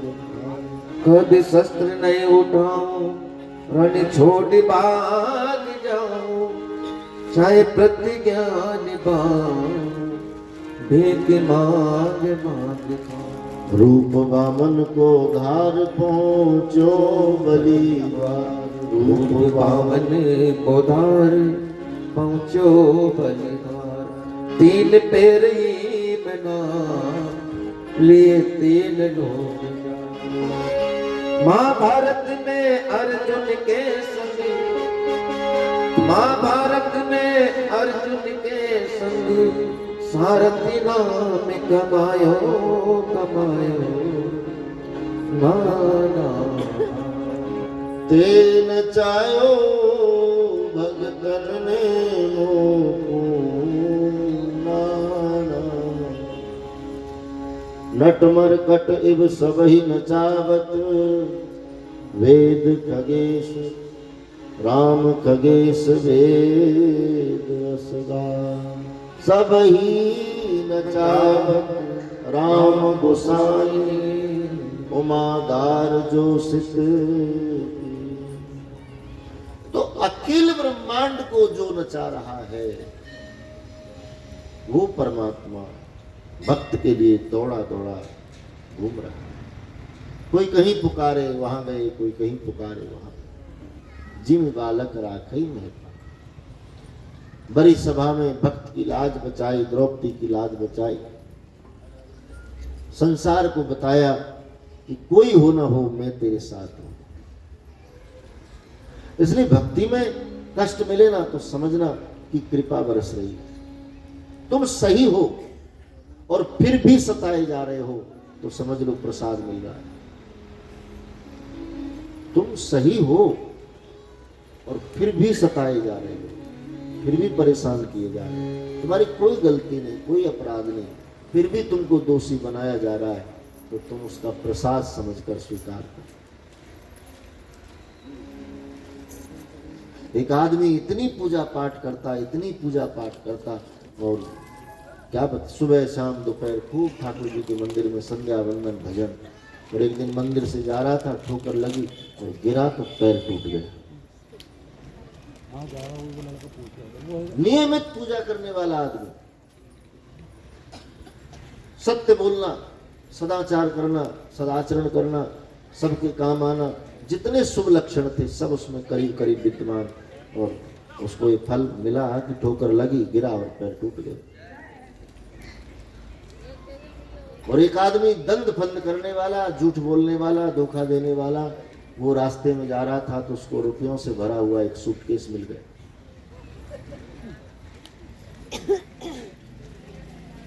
अब क्या कहूं, वो भी उसी का साथी था, उसको जानता था, तो उसको शिकायत हुई, गुरु के पास गया, बोले बाप जी समझ नहीं आ रही है ये नीति कि मैं रात दिन पूजा पाठ में जीने वाला, तो मुझे तो ये फल दिया कि मेरे पैर तोड़ दिए, मंदिर भी नहीं जा पाऊं। और वो जो दंड फंद से जीने वाला, दुष्कर्म करने वाला आदमी, उसको रुपयों से भरा सूटकेस मिला। ये क्या न्याय है आपका? बाप जी ने संशय का समाधान किया, बेटा सुन, पिछले जन्म में तेरे कर्म इतने ज्यादा बुरे थे, इतने बेकार थे, इतने घृणित थे कि इस जन्म में तुझको फांसी की सजा होनी थी पक्का। लेकिन ये तू रोज जो पूजा पाठ कर रहा है ना, रोज पूजा पाठ कर रहा है, इससे तेरे पिछले जन्म के पाप कट गए, और जो फांसी लगने वाली थी ना, वो केवल पैर तोड़ करके ही काम चला दिया। और वो जिसको रुपयों से भरा सूटकेस मिला, झूठ बोलता है, दंभ करता है, ये करता वो करता, उसको रुपया मिले, बोले इसके इतने अच्छे कर्म थे पिछले जन्म में, इस जन्म में इसको राजा बनना था, लेकिन इस जन्म में इसके कर्म बिगड़ गए, इसलिए पिछले जन्म के पुण्य भी छीन हो गए और केवल एक सूटकेस पर ही सिमट कर रह गए, वरना तो राजा बनना था। अब कहां सूटकेस और कहां खजाना, उसको तो राजा बनना था, लेकिन इस जन्म के कर्मों के कारण उसके पिछले जन्म के कर्मों के पुण्य भी क्षय हो गए। तो विधान उसका बिल्कुल सही है, उसको समझ पाना जरा कठिन है।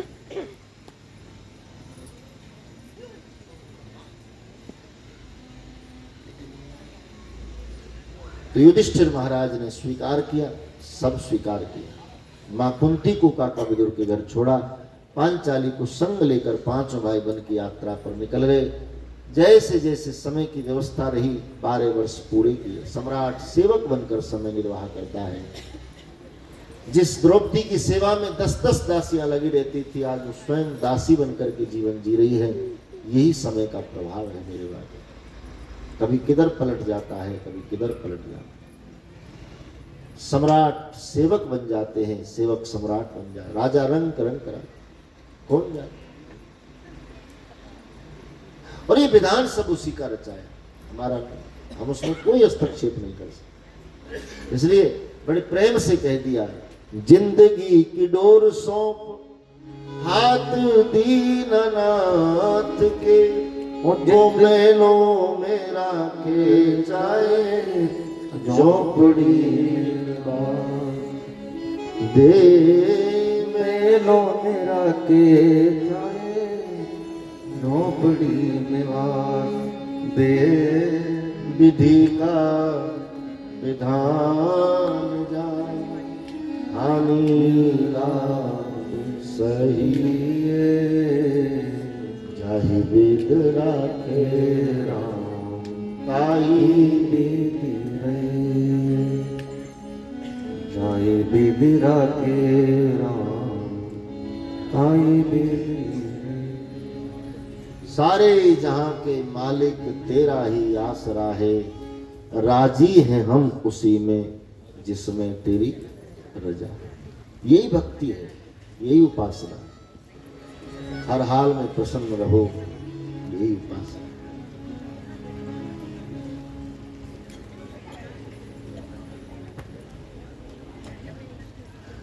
और ऐसा भी नहीं है कि कष्ट मिले और उस कष्ट का समन वो करना न चाहे, या तो कोई निदान वो नहीं चाहे, ऐसा भी नहीं।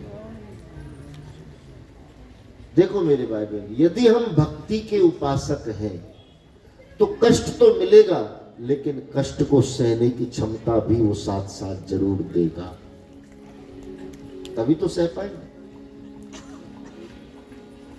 मैं तो कई बार अपने आप को उदाहरण के रूप में, मैं कथा आपको सुना रहा हूं, लेकिन ये सच है। कम से कम 1000 डिग्री का दर्द मेरे पैरों में 24 घंटे रहता है, 24 घंटे अभी भी है। लेकिन कोई तरंग जरा तेज आ जाती है तो थोड़ा इधर उधर हो जाता हूँ, बाकी तो इसको सहने की क्षमता भी वो दे रहा है। तभी तो कथा के पर, वरना तो दर्द में तो आदमी चिल्लाता है, डॉक्टर के पास भागता है। लेकिन शायद मैं देखूं, जहां तक मैंने देखा है, थोड़ी सी उंगली में वो हो जाए तो उसी के हाँ मर गए, ये हो गया, वो हो गया। लोगों को तो मुझे तो ठाकुर सहने की बड़ी क्षमता दे रहा है कि इतने भयंकर दर्द को मैं सह पा रहा हूँ। और ये न्यूरो का दर्द, डॉक्टर कहता है कि आप कितनी पेन किलर खाओ, कोई असर नहीं, कोई असर नहीं। ये तो जैसे जैसे आप ठीक होगे दर्द अपने आप गायब हो जाए, लेकिन तब तक ये सहना पड़ेगा, इसकी कोई दवाई। तो फिर दवाई नहीं है और ऐसी स्थिति उसने दे दी तो फिर ये उसी की मर्जी है ना, हमारी इसमें चली कहाँ। अब ठीक है, जैसी तेरी इच्छा। दर्द दिया है तो सहने की क्षमता देता रहे, हम करते रहे, इसलिए छोड़ दिया बाप, अब तू जाने तेरा काम।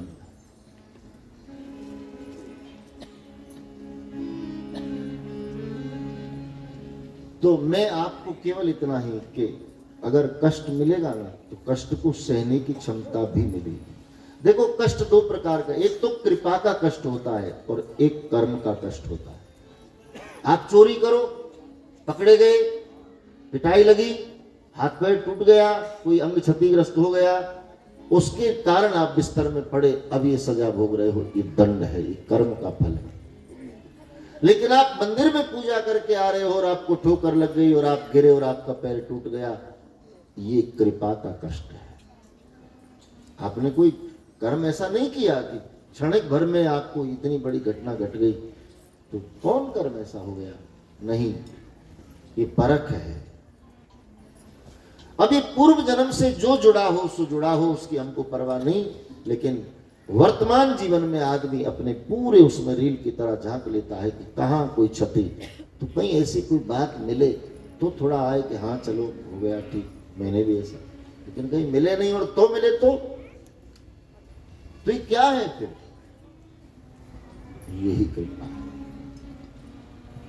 अब कभी वो सिंहासन के रूप में हो सकती है, कभी प्रतिष्ठा के रूप में हो सकती है, कभी ऐश्वर्य के रूप में हो सकती है, तो कभी कष्ट के रूप में भी हो सकती है।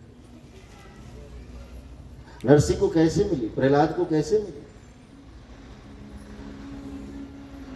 तो कष्ट के बाद ही हरिश्चंद्र को, आप सोचिए, पूरा परिवार भरे बाजार में बिक गया, काशी में पत्नी ब्राह्मण की दासी बनी, पुत्र वहां पानी भरे, और खुद स्वयं चक्रवर्ती सम्राट सूर्यवंशी ठाकुर, ये चक्रवर्ती सम्राट महाराज हरिश्चंद्र एक शूद्र के घर पानी भर के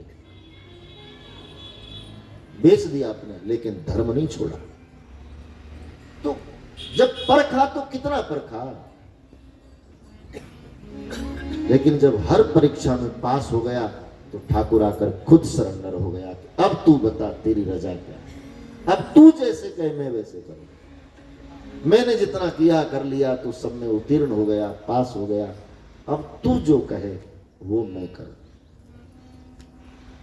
तो ऐसी ही कोई स्थिति और अवस्था का इंतजार साधक को रहता है, भक्त को रहता है, जो उससे दिल से जुड़ा है उसको रहता है कि मेरे जीवन में भी एक दिन वो आएगा जब ठाकुर जी स्वयं मुझको पूछेंगे कि मैं क्या चाहता हूं।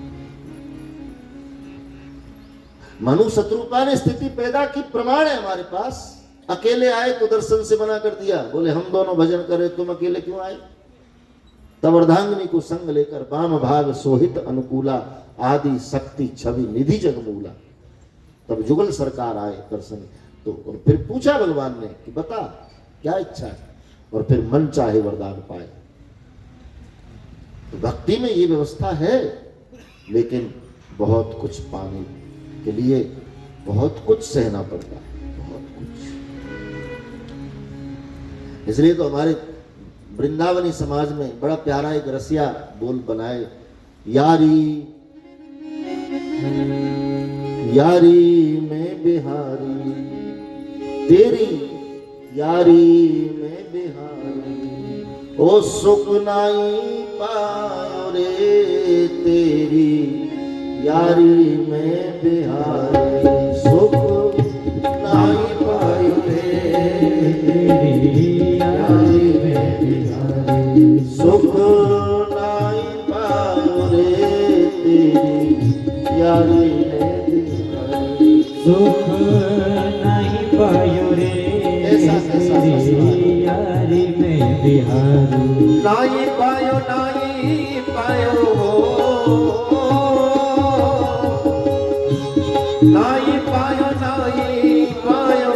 नाई पायो रे तेरी प्यारी में बिहारी, सुख नाई पायो रे तेरी यारी में बिहारी।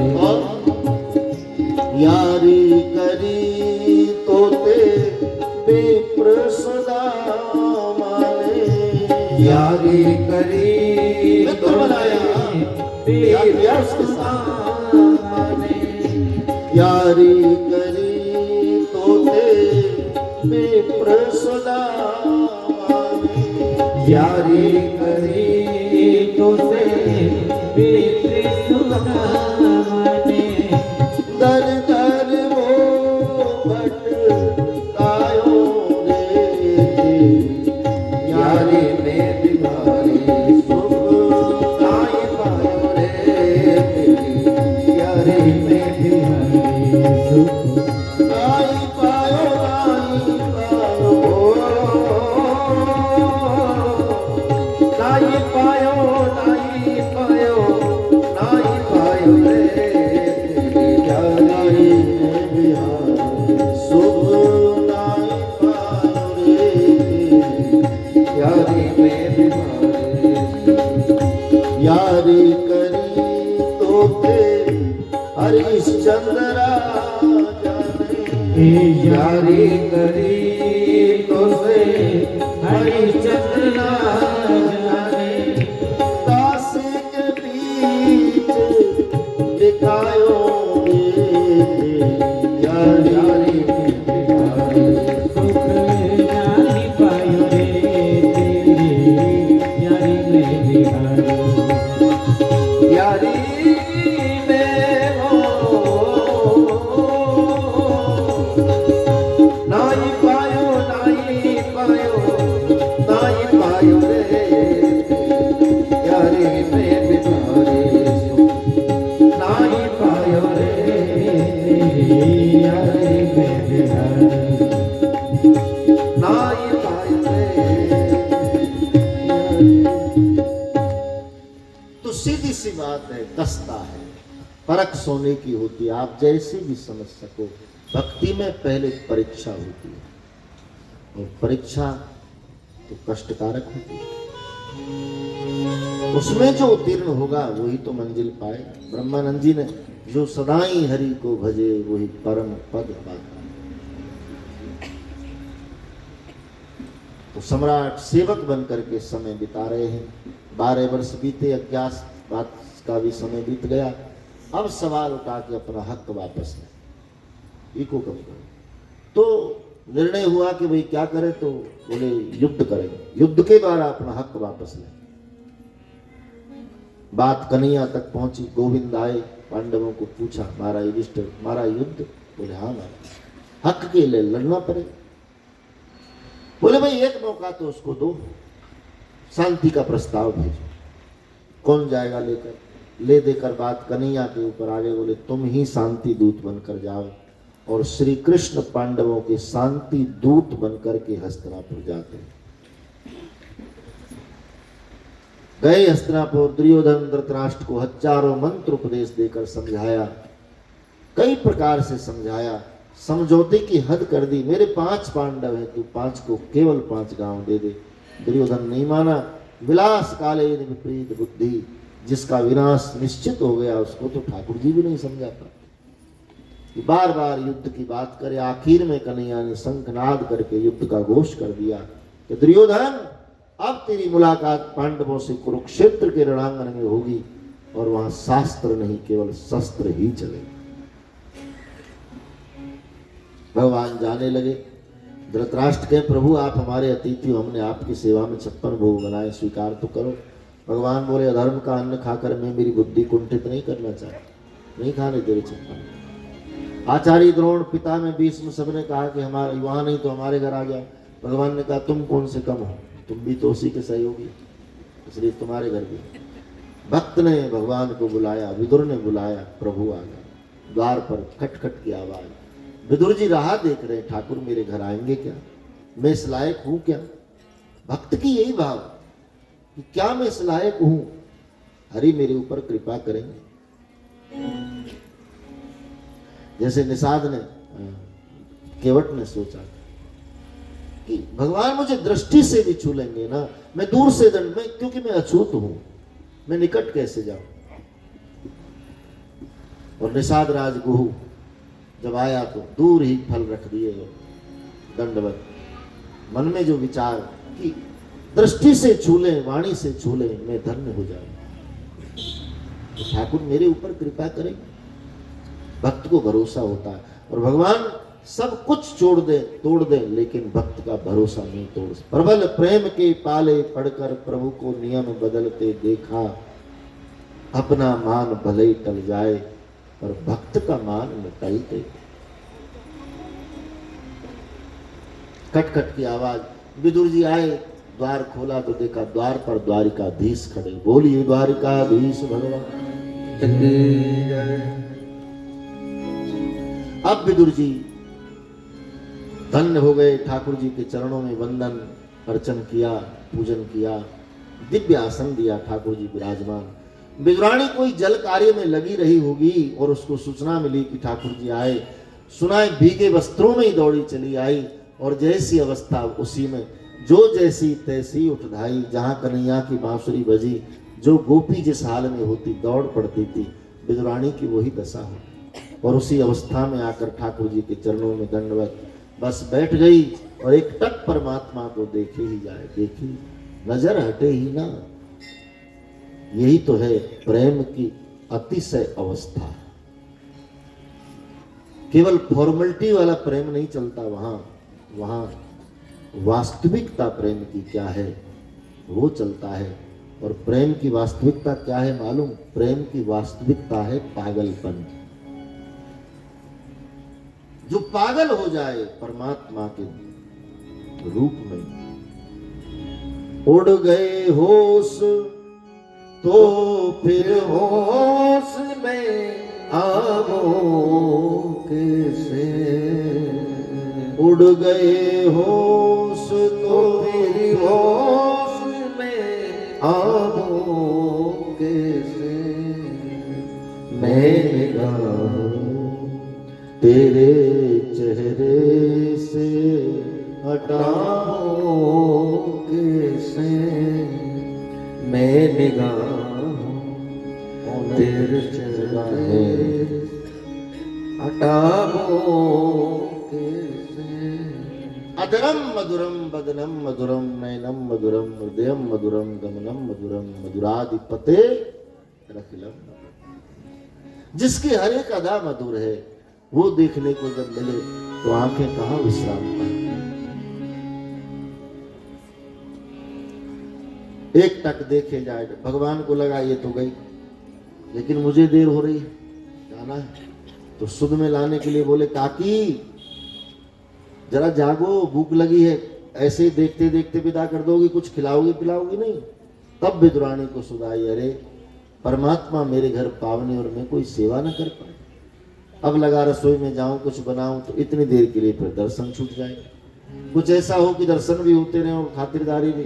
तो देखा केले रखे थे, सो केले ले लिए विदुरानी ने और केला लेकर के केला को छीलने लगे। औपचारिकता। सबरी में कहाँ औपचारिकता बची? सबरी, ये प्रेम की पराकाष्ठा है मेरे भाई बहन। ये संभव नहीं है सबके लिए कर पाना कि पहले हम खाएं और फिर भगवान को खिलाएं। ये बहुत ऊंची अवस्था है। यहां तक पहुंचने के लिए मति कहां से गुजरेगी क्या पता। हम तो जरा हमारे पूजा के बर्तन भी बच्चे छू ले तो अरे ये तो दोबारा धो, थोड़ा कुछ हो गया तो अरे ये तो अशुद्ध हो गया, दोबारा। क्यों इतना नाटक पता नहीं होता है। कलयुग में जरूरत नहीं है इसकी, लेकिन फिर भी लोग उसके पीछे पड़े हैं बस। कलयुग में तो नाम संकीर्तनम यस्य सर्व पाप प्रणाशनम प्रणामो दुख समनस्वम नमामि हरिम परम। बहुत जरूरत नहीं है। भगवान अब भीलनी को, सबरी को, जो छोटी जाति से, भील जाति से, उस सबरी को लगा मैं बेर दूं और कोई खट्टा हुआ तो मेरे प्रभु को खट्टा लग जाएगा। तो कैसे पता चले कौन खट्टा कौन मीठा? वहां कोई मशीन तो थी नहीं जांच के लिए। तो सबरी को लगा पहले मैं खाऊं, अगर मीठा होगा तो प्रभु को खिला दूंगी, खट्टा होगा तो मैं यहां रख लूंगी। उसके दिमाग में एक पल के लिए भी ये क्यों नहीं आया कि मैं खाऊंगी फिर प्रभु को दूंगी तो ये झूठा हो जाएगा? ये आया ही नहीं मानसिकता में। उसको तो लगा कि मीठा खिलाना है बस, और मीठे को चेक कैसे करे? तो मुख से ही किया जा सकता है, और कुछ था नहीं। तो पहले सबरी खाए, फिर राम जी। राम जी बड़े प्रेम से खाए। लखन जी तुम भी खाओ। लखन को थोड़ा हुआ कि अरे, सुना लखन जी ने ले लिए और फेंक दिए। वो बेर द्रोणागिरी पर जाकर गिरे और वही बेर लक्ष्मण की संजीवनी के रूप में उगे, जिन्हें हनुमान जी लेकर आए। उन बेरों की बड़ी महिमा। तो सुलभा को वही अतिशय प्रेम प्रभु से, भूल गई कि क्या कर रही हूं। तो केला छीलने लगी और छीलते छीलते आंखें टिकी प्रभु के स्वरूप पर। सो ग्रह केला की जो थी वो तो धरती पर डाली और छिलका हरि के हाथ पर रख दिया कि महाराज खाइए। भगवान को लगा भक्त ने प्रेम से छिलका दिया तो चलो अब छिलका ही 56 भोग है, और भगवान छिलके को ही स्वीकार करते, ग्रहण करते। सूरदास जी को लिखना पड़ा, दुर्योधन के मेवा त्यागे, दुर्योधन के मेवा त्यागे, साग विदुर खाई हो, हे साग विदुर खाई सबसे मोटी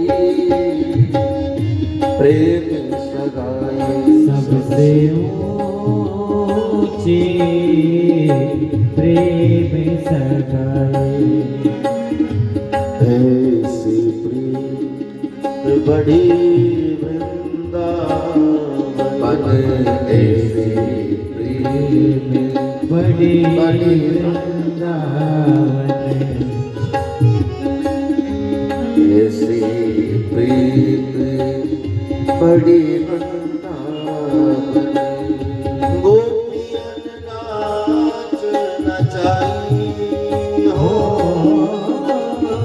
गोपियन नाच नचाई, सबसे ऊंची प्रेम सगाई, सबसे ऊंची प्रेम सगाई। झूठे सबरी घर खाए, छोटे फल सबरी घर खाए, प्रेम विवश रघुराई, हो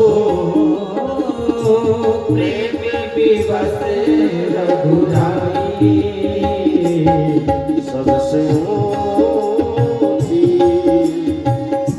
प्रेम सगाई, सबसे ऊंची प्रेम सगाई।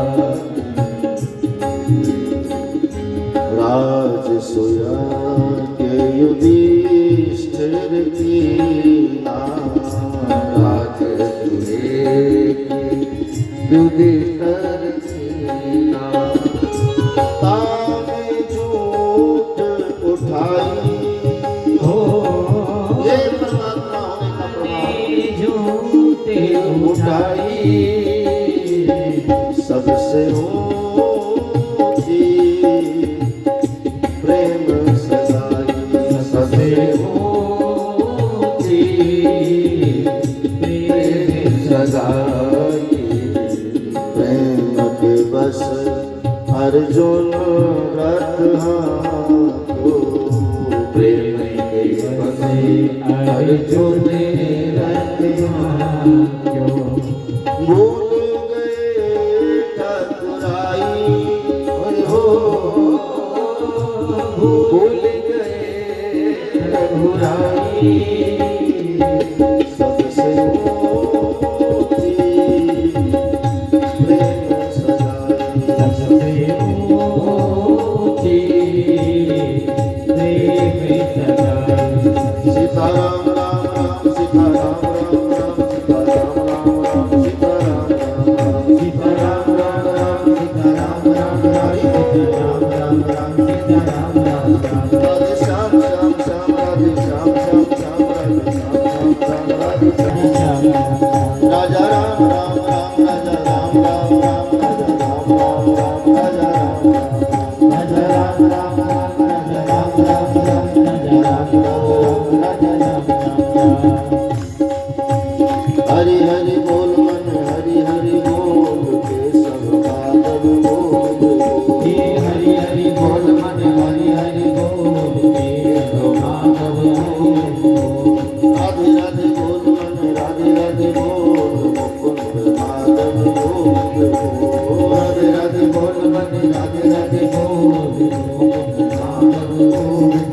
राधे बोल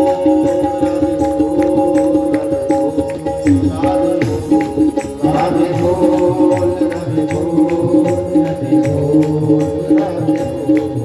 हरि बोल हरि बोल हरि बोल हरि बोल हरि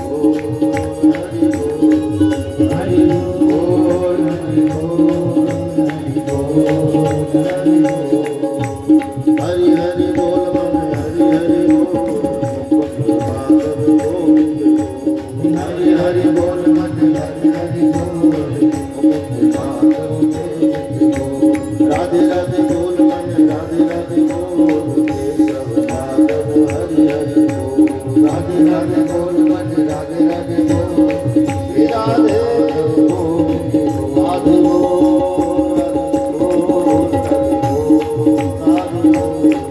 राधे बोल राधे बोल राधे बोल राधे बोल। हरि बोल